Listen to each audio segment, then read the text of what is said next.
Hallo Freunde und willkommen zu meinem Böller-Vergleich der Kategorie F3.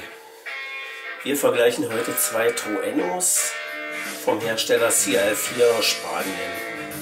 Links im Bild der Trueno Tor, der hat eine NEM von 1,9 Gramm. Gegen den rechts im Bild befindlichen Super Extrem Verde mit einer NEM von 5,3 Gramm.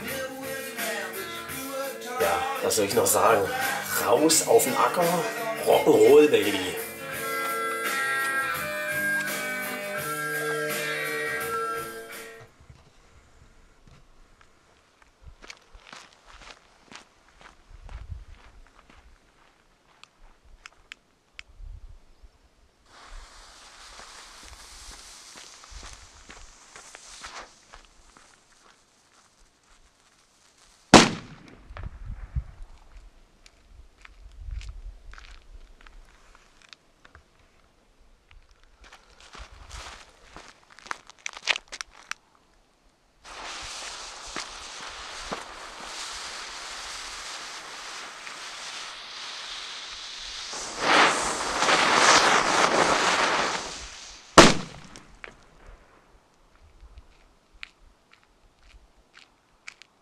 Der war heftig.